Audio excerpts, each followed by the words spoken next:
ಇನ್ನು ಮುಂದೆ ನಿಮ್ಮ ನೆಚ್ಚಿನ ಧಾರಾವಾಹಿಗಳ ಫುಲ್ ಎಪಿಸೋಡ್ಗಳು ಸನ್ ನೆಕ್ಸ್ಟ್ ಆಪ್ನಲ್ಲಿ ಮಾತ್ರ.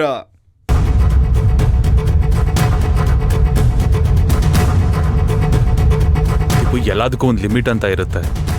ಇನ್ನು ಎಷ್ಟು ದಿನ ನೀನು ಮತ್ತೆ ಅದಕ್ಕೆ ಇದೇ ತರ ದ್ವೇಷ ಸಾಧಿಸ್ತಾ ಇರ್ತೀರಾ?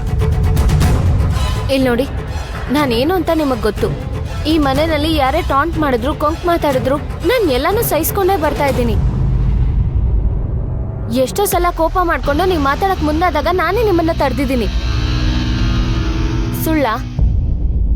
ಇದೆಲ್ಲ ಸುಳ್ಳೇನ್ರಿ? ಆದ್ರೂ ನಾನು ಈ ವಿಷಯದಲ್ಲಿ ಯಾಕಿಷ್ಟು ಹಠ ಮಾಡ್ತಿದ್ದೀನಿ ಹೇಳಿ? ದೀಪು, ಅದನ್ನೇ ನಾನು ಕೇಳ್ತಾ ಇದ್ದೀನಿ. ಗಂಡನ ಮನೆಯವ್ರನ್ನೆಲ್ಲ ಸಹಿಸ್ಕೊಂಡು ಹೋಗೋಳಿಗೆ ಸ್ವಂತ ಅವ್ರ ಅಕ್ಕನ್ ಸಹಿಸ್ಕೊಳಕ್ಕಾಗಲ್ವೇನೆ? ಮಾವನ್ ನೋಡೆ ಪಾಪ ಕಣೆ, ಕುಟುಂಬದವರೆಲ್ಲ ಚೆನ್ನಾಗಿರ್ಲಿ ಅಂತ ಎಲ್ರನ್ನೂ ಒಟ್ಟಿಗೆ ಸೇರಿಸಿ ಒಂದು ಪೂಜೆ ಅಂತ ನಡೆಸ್ತಾ ಇದ್ದಾರೆ.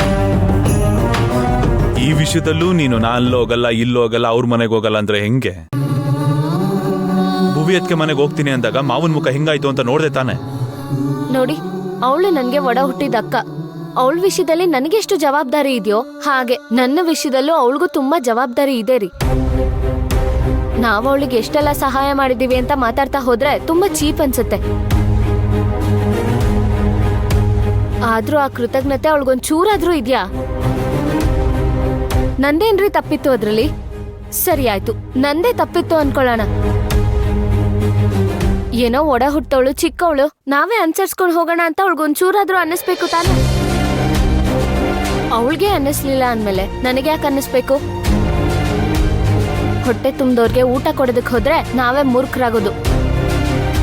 ನೋಡಿ, ನಾನ್ ಭುವಿ ಅಕ್ಕನ ಮನೆಗೆ ಹೋಗೋದು, ಅವ್ರ ಜೊತೆಗೆ ಗಾಡಿ ಹತ್ತೋದು. ನೀವ್ ಬೇಕಿದ್ರೆ ಎಲ್ಲಾದ್ರೂ ಹೋಗಿ.